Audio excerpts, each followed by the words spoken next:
Alors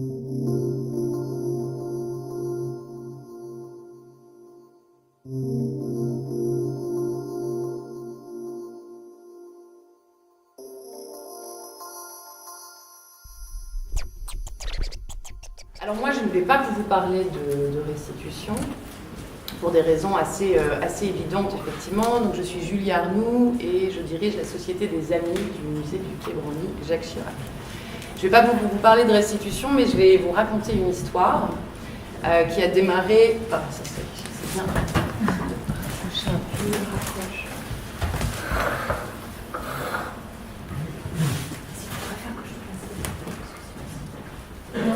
C'est bien comme ça. Donc, je vais vous parler d'un projet qu'on a démarré à la Société des Amis il y a 3 ans, en 2015, et qui s'appelle les Web Visites. Vous savez sans doute tous quelle est la mission de la Société des Amis. La Société des Amis du Quai Branly a pour mission d'accompagner le musée du Quai Branly dans toutes ses missions. Bon. Comme il y a beaucoup de missions au Quai Branly, on ne peut pas tout faire, évidemment. Donc, de manière générale, la Société des Amis fait des acquisitions pour le musée, pour enrichir les collections, finance des restaurations pour la valorisation des collections, et aussi finance des chercheurs, postdoctorants, doctorants, qui viennent étudier les collections du musée. Bon. Donc ça, c'est notre mission depuis 14 ans, plus de 14 ans maintenant, parce qu'on est né avant même l'ouverture du musée du Quai Branly. Pour ce faire, on a des amis, plein d'amis qui donnent de l'argent chaque année, un peu, beaucoup, énormément. On aime beaucoup nos amis, bien sûr, et on s'occupe d'eux en leur faisant toute une série de visites, de voyages, de conférences tout au long de l'année. Et il y a quelques années, mon président, Lionel Zinsou, me dit « ça serait bien qu'on ait des amis un peu plus loin que la France, un peu plus loin que la Belgique, où nous avons de nombreux amis, un peu plus loin que l'Italie, que l'Allemagne, que l'Angleterre ou que les États-Unis. Ça serait bien qu'on ait des amis, par exemple, en Afrique. » Julie essayait de me trouver quelque chose. Très bien, donc je réfléchis et je reviens avec une proposition qui était donc celle de faire des web visites. Alors là, vous avez une image qui vous indique à peu près ce que c'est une web visite. Une web visite, c'est un Skype, c'est un conf call. Vous avez là sous les yeux une conférencière qui est dans une exposition, armée de toute une série de caméras, qui la filme elle-même, qui filme les objets, et elle se déplace dans l'exposition.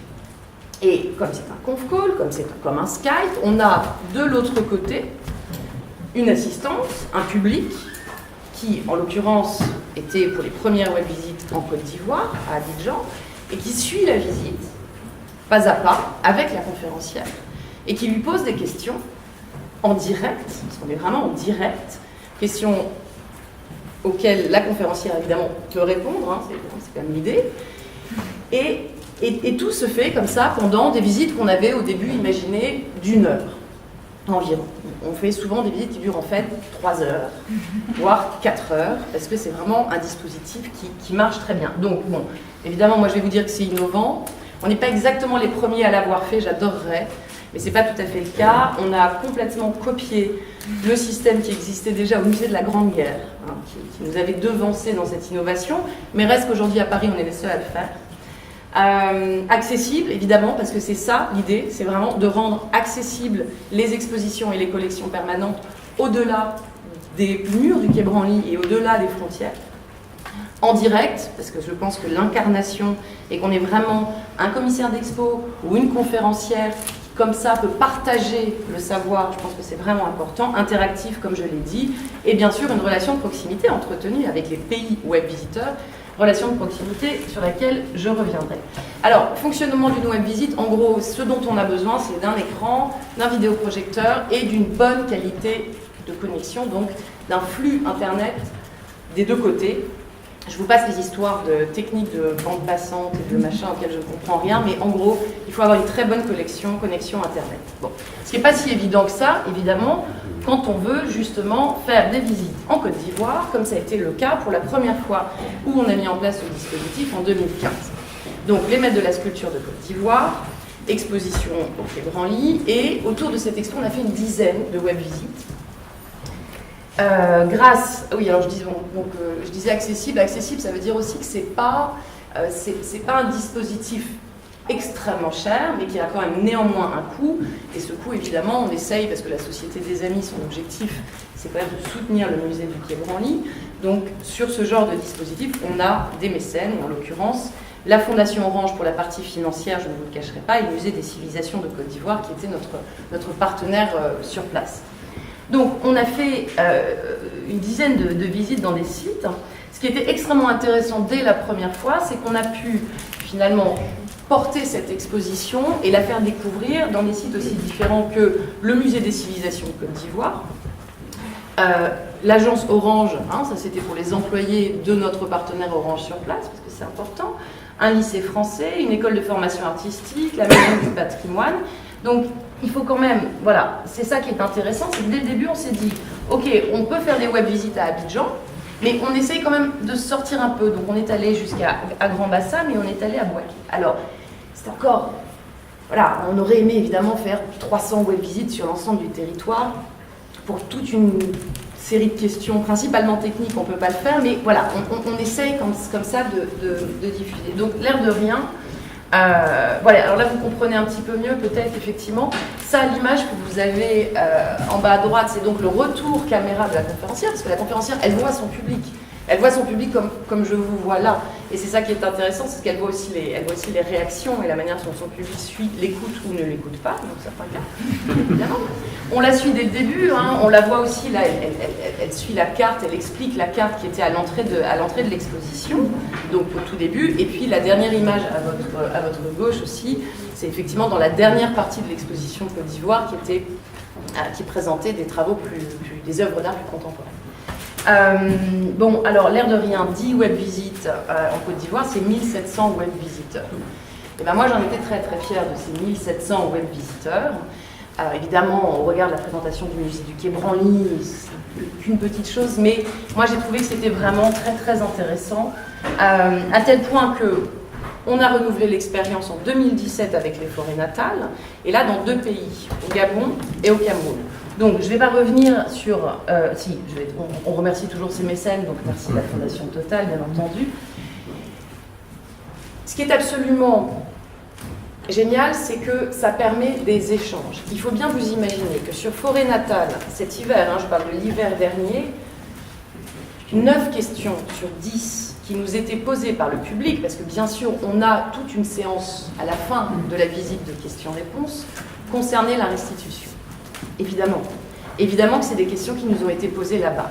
Les web visiteurs sont très souvent des publics jeunes parce que évidemment on va beaucoup dans les écoles, on va dans les lycées, dans les universités et on travaille avec des associations qui font venir le jeune public. Donc on avait des publics très jeunes et qui nous ont posé ces questions-là.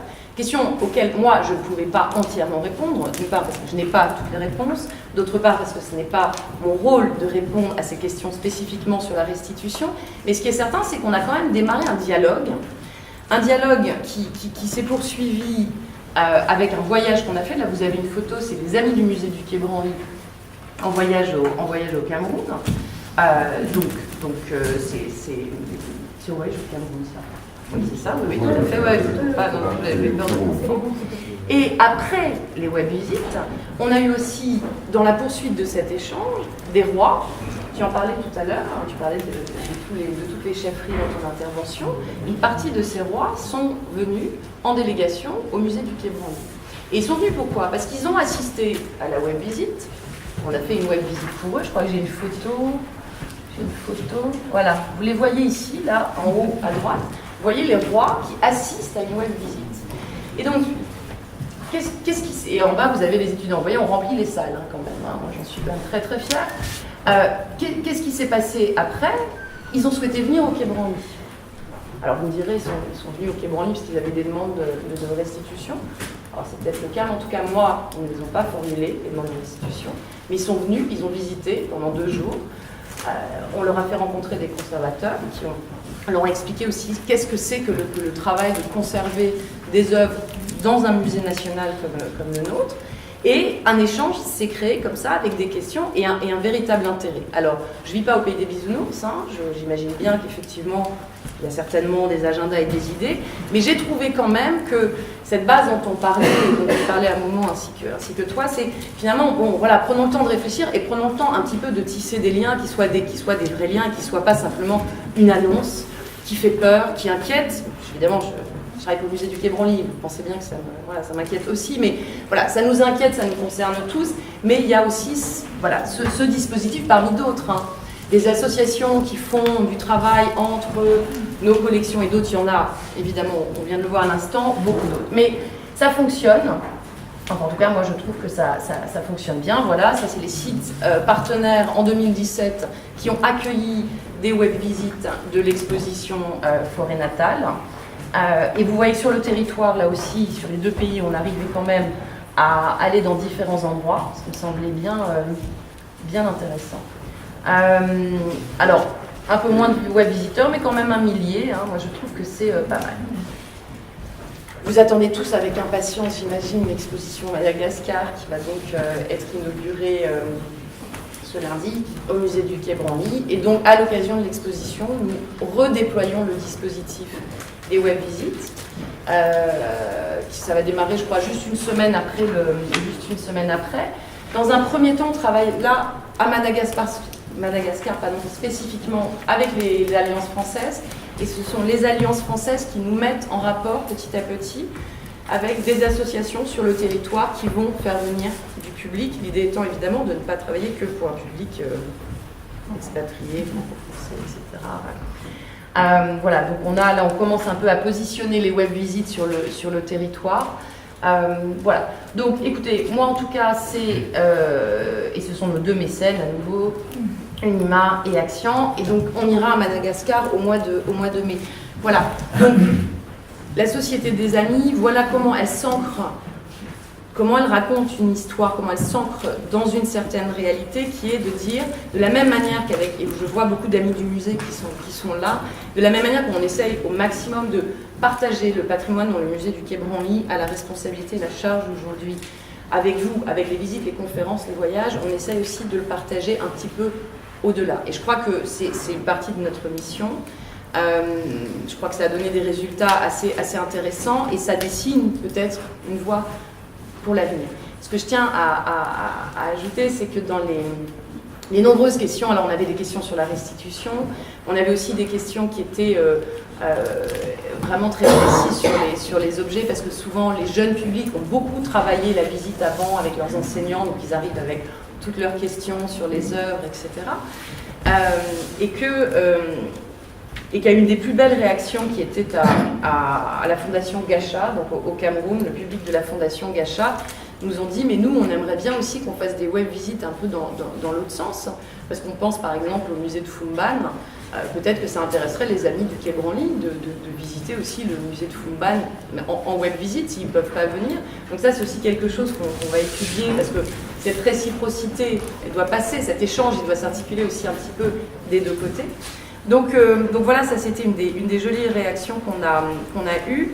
Et puis voilà, et puis je crois que je ne peux pas ne pas relayer l'intérêt qu'ont suscité ces web-visites sur le public là-bas. Et voilà, moi je ne peux pas répondre à ces questions sur la restitution et je ne veux pas entrer dans ce débat-là. La question dans laquelle moi je peux entrer, c'est que c'était vraiment formidable de voir qu'on avait au fin fond de certains, parce que vraiment la Fondation Gacha au Cameroun, c'est pas à la capitale, hein, c'est vraiment assez retiré, et qu'on avait un intérêt énorme, et des questions qui se sont posées, et des gens qui avaient envie d'apprendre, et qui avaient envie de culture. Voilà, donc moi j'essaye de retenir ça, de cette belle expérience des web-visites, que nous renouvellerons, comme je vous le disais, pour Madagascar. Voilà, et je vous remercie. Merci. Sur les 10 web-visites faites en Côte d'Ivoire, je crois que j'ai eu une fois une question qui n'était pas vraiment une question, mais plutôt une intervention c'est un tout jeune étudiant d'ailleurs, qui marquait son étonnement en disant « mais pourquoi c'est chez vous et pas chez nous ?» On peut discuter de ça, je veux dire, bien sûr. En revanche, quand on a déployé le dispositif la deuxième fois, donc au Cameroun et au Gabon, là, bien sûr, on était donc là l'hiver dernier, donc voilà, tout le débat il avait déjà été sorti il y a bien longtemps, bien sûr. Mais bien sûr. C'est que la demande est initiée depuis le discours européen. Par la France. Par la France, dans le cas par la France. Franco-français, c'est ce que j'ai dit à une dame tout à l'heure. Alors, quand on avait des primaires et des collégiens, non, on n'avait pas de questions sur la restitution. On avait surtout en face de nous des jeunes et des très jeunes qui, mais je crois ne pas exagérer, découvraient. Découvrez. Alors, il y avait des choses qui étaient très drôles. S'il pouvait corriger la conférencière sur sa prononciation, et bien sûr. Mais en revanche, il découvrait les objets pour beaucoup. De ce que j'ai vu, hein, je ne fais pas de généralité. Je parle que des web visiteurs qu'on a eus. Hein. Et voilà, donc les petits et les moyens découvraient. Les questions sur la restitution n'étaient pas des questions extrêmement argumentées. C'était du même ordre que la question qu'on avait eue en Côte d'Ivoire. C'était mais comment c'est arrivé chez vous et pourquoi c'est chez vous et pourquoi c'est pas chez nous. Mais on a eu aussi des jeunes étudiants qui nous ont dit oui, mais c'est vrai qu'en même temps on n'a pas de musée. Soit qu'ils ne les connaissent pas, soit qu'ils étaient dans des villes où effectivement il n'y avait pas de musée. Ça peut arriver. Bon. Donc c'était de cet ordre-là. Ça marquait un étonnement. Après il y a eu effectivement à quelques reprises des questions un peu plus. Mais ce n'est pas normal. Non plus. Pourquoi? Mais ce n'est pas normal, ça devrait être chez nous. Mais finalement, c'était peu par rapport à la totalité des questions qui nous ont été posées. C'est un public jeune. Alors ça, c'était public jeune. Évidemment, les rois, les représentants, les fonds, les chefferies des royaumes du Cameroun, rois que j'ai reconnus par écran interposé, nous les avions visités avec les amis du musée. Je les avais tous rencontrés, tous ceux qui étaient là. Donc on s'est fait coucou, non mais c'était important quand même, parce que voilà, on se connaissait déjà. Et ça, c'était quand même pas rien. Eux, effectivement, pour certains d'entre eux, je vais dire des trucs horribles, mais en gros, les plus âgés, ils voient un intérêt sans doute direct, voilà, peut-être. Les plus jeunes ont des envies qui, moi, m'ont semblé hyper intéressantes. Les plus jeunes ont dit, mais bon, on a besoin de musées. On a besoin de musées pour protéger, donc on va venir, et c'est là qu'ils sont venus quelques mois après, et qu'ils ont regardé comment... Voilà. C'est difficile de poser des mots sans être complètement caricatural sur ces questions-là. Mais moi, j'ai été vraiment intéressée par cet intérêt qu'il y avait à qu'est-ce qu'on fait avec ce patrimoine.